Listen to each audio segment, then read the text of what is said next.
वैसे तो हम लोग बुद्ध धर्म के बारे में, कोई भी रिलीजन के बारे में, फिलोसॉफी के बारे में बहुत बातचीत होते हैं, कर सकते हैं, लेकिन जब तक वो प्रैक्टिकल ना हो, अपने जीवन को कुछ टच नहीं किया है, जीवन को बदलने में सहयोग नहीं किया, तो वो ऐसे ही थोड़ा इंटेलेक्चुअल हवा में डिस्कशन रहते हैं। तो आपने ये अच्छा प्रश्न पूछा है कि हम हवा में ना रह के ग्राउंड में आकर के जो प्रैक्टिकल अपने जीवन में क्या कुछ परिवर्तन आया उसके बारे में। तो पहला तो मैं लद्दाख में हमारा एक संस्था है महाबोधि इंटरनेशनल मेडिटेशन सेंटर का नाम से, काफ़ी संस्था बड़ा है। कई एक हमने प्रोजेक्ट्स या सेवा प्रोग्राम्स शुरू किया है, spread over 250 acres of land पर। और उसमें सबसे पहले तो हमारा international meditation and yoga centre है। उसके अलावा हमारा एजुकेशन प्रोग्राम है, separate hostel for girls and boys, और वहाँ नर्सरी से लेकर के 10+2 तक है। और उसके अलावा एक महाबोधि मैत्री जेरेटिक होम, ओल्ड एज होम भी है, beautiful, I think the best and the most beautiful home for such elderly people. एक चैरिटेबल हॉस्पिटल भी है, वहाँ गेस्ट हाउस भी है, वहाँ Buddha park for world peace बोल के भी एक बहुत ही सुंदर प्रोजेक्ट आ रहे हैं। उसके अलावा एक ब्यूटीफुल पिरामिड हॉल भी है। हमारे प्रिय most respected and dearest Brahma Rishi Patri ji के द्वारा और हमारे गुड फ्रेंड शास्त्री जी, उनके द्वारा पिरामिड मेडिटेशन हॉल भी है।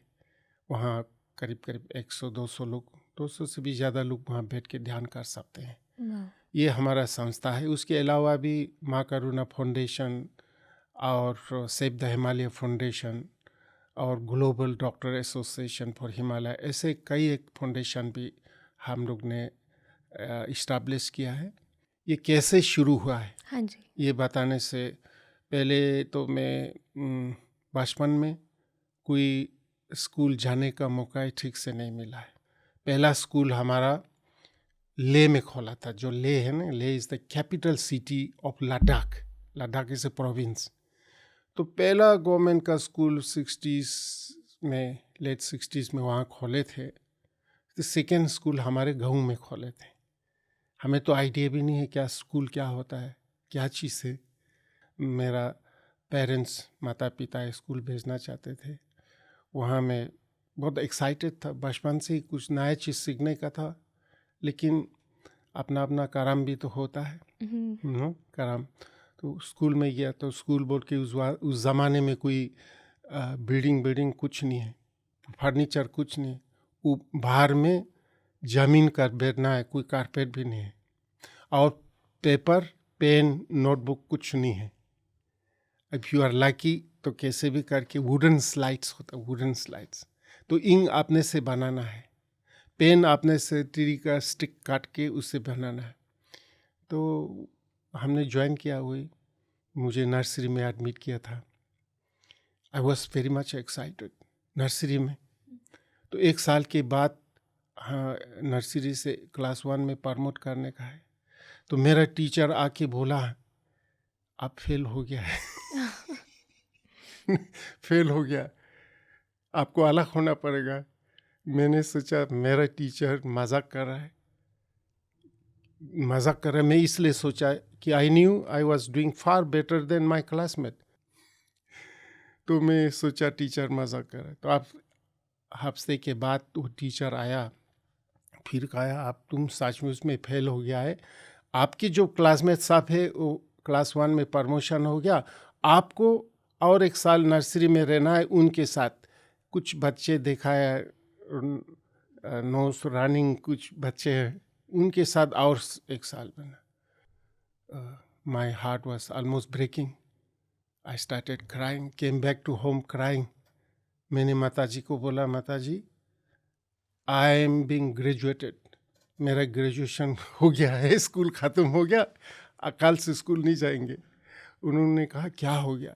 तो मैंने ये कहानी बताया, टीचर ने मुझे फेल किया है, मैं नहीं जा सकता है। गुरुजी आपकी उम्र क्या थी उस वक्त? मेरा ख्याल 6-7 होगा, 6-7। छः छः सात सात साल में आप ऐसे बात कर हाँ रहे थे? जी जी।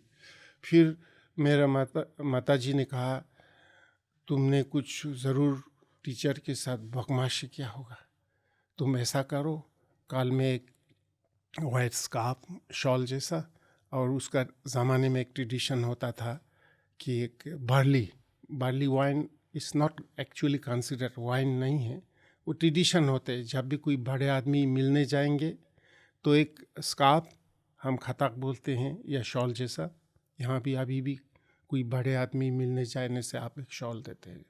ऐसे मुताबिक मेरा माताजी ने बोला कि एक खताक तैयार करेंगे और एक बॉटल ऑफ बार्ली वाइन करेंगे, तुम काल जा कर के टीचर को ये देखे उनसे माफ़ी मांगो, कुछ तुमने गलती किया होगा।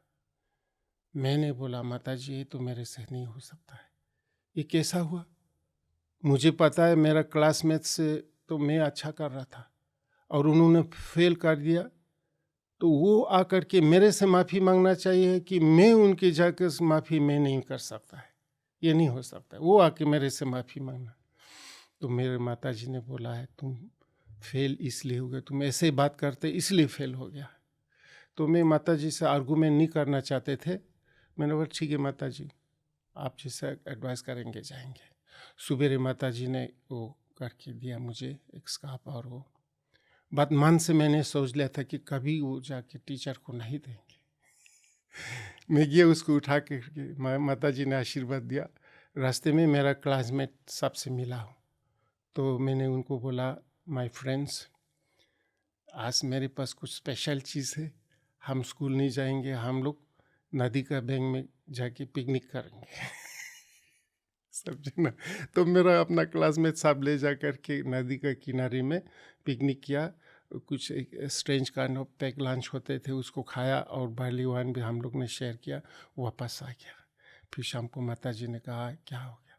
मैं बोला सब ठीक ठाक है, सब ठीक ठाक है, हो गया ठीक। तो धीरे धीरे मैंने माता जी को बोला कि अब स्कूल का कुछ दिन के लिए छुट्टी है, holidays. That was the end of my education. उसके बाद मैं कभी स्कूल जा नहीं पाया। ये मेरा चाइल्डहुड का स्टोरी। तो नेक्स्ट उसके बाद मेरा पिताजी एक ट्रेडिशनल आमची था, डॉक्टर था। उसके साथ साथ मेरा पिताजी एक उस ज़माने का एक ट्रेड बिजनेस करते थे, एक गांव से दूसरा गांव हॉर्स पर याक पर सामान ले जाके। तो मैं अपने पिताजी को असिस्टेंट करके टाइम बिताया, कुछ 16-17 तक। तो 17 साल जब मैं हुआ तो मैं बचपन से ही क्यूरियस था। मैं बहुत से नए चीज़ सीखना चाहते थे, नई चीज़ देखना चाहते थे। ऊंची पहाड़ को देखा तो हमेशा मैं सोचता हूँ सबसे ऊंची पहाड़ पर जाके मैं देखना चाहता हूँ पहाड़ के उस साइड में क्या है। कभी कभी मिलिट्री का एरोप्लेन आते थे, मेरे आंख से आंसू आते थे, ये कहाँ से आया है, कैसे टेक ऑफ करता है और कैसे वो लैंड करते, आई वॉन्ट टू नो। इस तरह से लॉट ऑफ क्यूरियसिटीज़। तो लद्दाख में उस ज़माने में अर्ली 70s में, अर्ली 70s लेट 60 में जो नया चीज़ देखने का है वो खाली इंडियन मिलिट्री, इंडियन आर्मी, और कुछ नहीं होता था। लद्दाख उस ज़माने में totally different world, only new things to see, some new things is military. I was very much interested in this uniform, Indian army का जो यूनिफॉर्म, वही हिसाब से एक नया चीज़ देखने का था। और मुझे पता नहीं था आर्मी किस लिए, क्या पर्पस है। तो मैं आर्मी में जाना चाहते थे, कुछ सीखने के लिए, देखने के लिए। गया हूँ, लेकिन आर्मी में 18 साल का चाहिए आपको। मगर उस ज़माने में कोई बर्थ सर्टिफिकेट वगैरह कुछ नहीं होता है। कुछ डॉक्टर्स थे जो नॉर्मल एग्ज़ाम लेने में, उन्होंने मुझे पूछा तुम 18 साल नहीं लगता है, 18 साल है क्या? मैंने बोला 18 साल हो ना हो मैं अपना ड्यूटी देश के लिए कर सकता हूँ सर। तो उन्होंने हंसा और मुझे ले लिया। बाद में पता चला कि मेरे से भी जो तकड़ा लंबा तकड़ा खट्टा रिजेक्ट किया, मेरे को ले लिया। I was the smallest fellow in the platoon, my gun was taller than me. सभी लोग मुझे बहुत प्यार करते थे, छोटे बच्चे के जैसा। तुम जल्दी बड़ा हो जाओ, खाना थोड़ा ज़्यादा थे तो खाओ इस तरह से ही बोलते थे। तो मिलिट्री में जो सबसे अच्छा चीज़ मैंने सीखा है डिसिप्लिन एंड देशभक्ति। 4 साल मैंने सेवा किया आर्मी में, जो अभी गलवान वैली में इंडिया चाइना बॉर्डर में रिसेंटली कॉन्फ्लिक्ट हुआ था, टेंशन हुआ था, उस एरिया में भी मैंने सर्विस किया। जो कारगिल वॉर हुआ था, छोरवाली ला वगैरह, वहाँ भी मैंने सर्विस किया, 4 साल सर्विस किया। तो मिलिट्री में भी मेरा curiosity continues. I was not satisfied with the military life, though I was enjoying very much. जो ट्रेनिंग हुआ, डिसिप्लिन हुआ, it was all the training was like games. I was not actually involved in the war exercise में तो अपना भाई लोग को आधा पाकिस्तान आधा इंडिया बन के फाइट करने देता है। फाइटिंग में असली बंदूक नहीं चलाता है, पटाखा चलाते हैं it is called war exercise. तो इसलिए सब मेरे लिए एक गेम जैसा था, कोई सीरियस नहीं था। तो वहाँ भी मैं बचपन से ही मैं अपने आप को रिलीजियस समझते थे। मेरा पिताजी बहुत बड़ा योगी जैसे थे, उसका इन्फ्लुएंस था। आजकल मेरे पिताजी जैसा कोई दिखाई नहीं देता है। मेरे पिताजी एक दिन नहीं बीतेंगे थोड़ा मेडिटेशन ना करते हुए, और लॉन्ग टाइम चैंटिंग पूजा करते थे। और यहाँ से कहीं भी जाएगा तो एक बंच ऑफ बुक यहाँ कंधे में उठा के जाएंगे। आजकल ज़माना चेंज हो गया, वो पूजा का पुस्तक की जगह पर मोबाइल उठा के गया। आजकल चैंटिंग की जगह पर माइकल जैक्सन का सॉन्ग्स और म्यूज़िक प्ले करता है यंग जनरेशन। आजकल गाँव में ऐसे आदमी कोई नहीं मिलेगा, सब वॉकी टॉकी, नो पूजा का बुक। तो मेरे पिताजी बहुत योगी जैसा रिलीजियस था, उसका भी इन्फ्लुएंस था। और मिलिट्री का कैंप में भी मैं स्टोर में जा कर के कुछ पेपर बॉक्स ले कर के अल्टर बनाते थे, और भगवान बुद्धा और दलाई लामा का एक पिक्चर रख करके सुबह 3 दफ़ा प्रोस्ट्रेशन नमस्ते करते थे। शाम को कोई अगरबत्ती कैंडल मिला तो जलाते थे। और मैं अपने आप को समझता हूँ मैं सबसे अच्छा बुद्धा का चेला हूँ वो थे भी था उस लेवल में। दूसरे लोग मेरे से मजाक करते थे, भाई तुम तो मिलिट्री में सोल्जर हो, कोई साधु नहीं है। ये जो जहाँ तुम रहते हो मिलिट्री ब्रेक्स वो है, डॉर्मेटरीज है, ये तुम्हारा मनास्ट्री नहीं है। ऐसे मजाक करते थे, मगर हम अपने आप को सोचते थे ओ मैं सबसे अच्छा भगवान बुद्धा का फॉलोअर से। तो उस वक्त 4 साल के बाद और एक बुद्धिस्ट मंक मिला मेरे रिलेटिव से, मेरे गांव का है। वो बेंगलोर मनास्ट्री में अध्ययन करते थे, स्टडी करते थे। वो मेरे से मिलने आया। मैं as a soldier from the military, he as a monk from the monastery. दोनों जैसे हम दोनों बैठे वैसे बैठ करके एक दूसरे के बारे में पूछा है। We share our life style with each other. उन्होंने ऐसे मंक सुबह कितना बजे उठता है, उठने के बाद सबसे पहले क्या करते हैं, फिर दिन भर कैसे रहते हैं, फिर सोने से पहले क्या करते हैं। उन्होंने बताया सुबह ही उठ करके पहले हाथ मुँह धो के मंदिर में जाके मेडिटेशन हॉल में जाके मेडिटेशन करते, पूजा करते, विश्व शांति के लिए करुणा मैत्री दया करते। दिन भर अध्ययन या मेडिटेशन या अध्ययन करेंगे या सेवा में लगाएंगे। और मेरे गुरुजी वहाँ बहुत से ऐसे प्रोग्राम शुरू किया था, मेडिकल प्रोग्राम्स। साधु लोग खुद आर्टिफिशियल लिम्स वगैरह बना के देते थे, पूरा दिन भर सेवा में। और शाम को सोने से पहले हमारे बुद्धिज़्म में एक प्रैक्टिस होता है मेत्ता मेडिटेशन। मेत्ता मीन्स मैत्री, लविंग काइंडनेस, और यू कैन से कंपैशन। सोने से पहले जितने भी मनुष्य और प्राणी है ये पृथ्वी पर और यूनिवर्स में, पूजा करते थे, अच्छा हो, उनका भलाई हो। अपने के लिए, खाली अपने के लिए नहीं, खाली अपने परिवार के लिए भी नहीं, खाली हमारे ज्ञाति जो रिलेटिव्स के लिए भी, पड़ोसी के लिए भी, या खाली बुद्धिज़्म को, बुद्धा को फॉलो करने वाला भी नहीं। उससे पारे स्टार्ट तो अपने से होता है, उसको एक्सपेंशन एंड एक्सटेंशन करके होल यूनिवर्स को इंक्लूड करता है उस प्रेयर में। आज सबसे ज़्यादा उसी प्रेयर का ज़रूरत है। It's called prayer of compassion. करते हैं जो जितने भी लोग हैं, मनुष्य हो, प्राणी लोग है, प्लांट्स जो पेड़ पौधे सब भी, चाहे नज़दीक में हो दूर में हो, छोटे हो बड़े हो, आँख से देखने का हो, ये जो आँख से नहीं देख सकते ऐसे प्राणी हो, जमीन के अंदर रहने वाले प्राणी लोग, पानी के अंदर रहने वाला प्राणी लोग, जमीन के ऊपर चलने वाला प्राणी लोग और आकाश में रहने वाले प्राणी लोग, जितने भी प्राणी लोग, उस सब का मंगल हो, सबका कल्याण हो, सभी लोग स्वस्थ रहे, सभी लोग सुरक्षित रहे, सबका मंगल हो। इस तरह से एक सुंदर सा प्रेयर होता है। वो प्रेयर करके सोते हैं। तो मैंने उनसे सुना है। फिर मैं अपने आप को कंपेयर किया। हम मिलिट्री में सवेरे उठकर क्या करते हैं, आंखें खोलती ही हमारे मन में ये आता है मेरा बंदूक कहाँ है। कभी कभी तो हम बंदूक के साथ सोता है। बॉर्डर में जब टेंशन होगा ना, स्लीपिंग बैग के अंदर बंदूक के साथ सोता है। तो हमको वहाँ पर इस तरह से सवेरे उठ कर के मेडिटेशन हॉल में जा कर के मैत्री करना शांति के लिए नहीं सिखाया।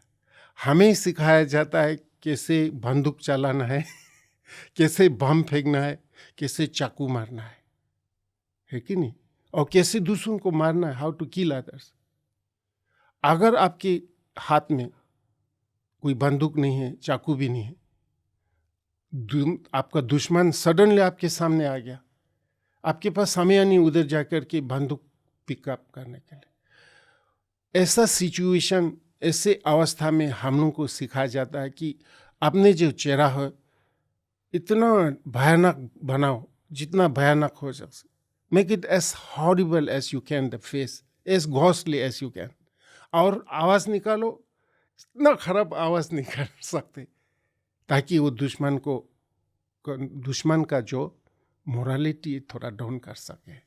फिर हाथ को ऐसे पकड़ो, यहाँ से ट्विस्ट करो, यहाँ से किक मारो, गला इससे ट्विस्ट कर। तो इस तरह से हमें ट्रेनिंग दिया जाता था। कोई मेडिटेशन, कोई मैत्री, कोई करुणा नहीं होते थे। और रात को सोने से पहले भी इस तरह से मैत्री नहीं होता था। सोने से पहले एक पैक मिला, पैक बोलता है, दारू देता है थोड़ा थोड़ा मेडिसन के रूप में।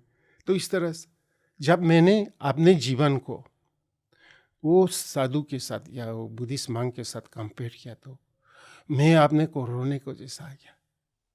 तुम सुअर अपने को भगवान बुद्ध का बहुत बड़ा चेला मानता है, तुम्हारा लाइफस्टाइल क्या है, देखो साधु का लाइफस्टाइल क्या होता है।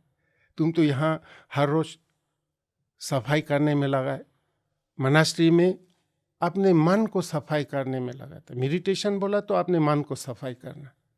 हमें भी मिलिट्री में भी सफाई करना सिखाता है। क्या सफाई? मन के नहीं, बंदूक। डेली बंदूक को सफाई करके ठीक रखना है। पता नहीं कब क्या होगा, कब बंदूक को यूज़ करना पड़े, इसलिए बंदूक बिल्कुल साफ करके। So we were train to clean the guns in army, okay. और बुद्धिस्ट मनास्ट्री में we were train to clean the minds. तो मुझे आपने को रोने को आया। फिर मैंने बोला, भाई, is it too late for me to quit this and come to your monastery? मैंने इसलिए पूछा कि देर तो नहीं हो गया। मैं अपने बचपन में देखा हूँ, जितने भी लद्दाख में साधु बनते हैं ना, मांग्स, बचपन में पेरेंट्स लोग, माता पिता एट द एज ऑफ 5, 6, 7 में ऑफर करता है। मैंने कोई देखा नहीं 20 साल के बाद कोई मांग्स बनता है। तो मैंने इसलिए पूछा कि मैं ज़्यादा बूढ़ा तो नहीं हो गया क्या? Is it okay? वो बोला है कि जो मंदिर का द्वार है, गेट है, gate of dharma is always open for everybody regardless of any age, as long as you are serious. मुझे इतना खुशी लगा।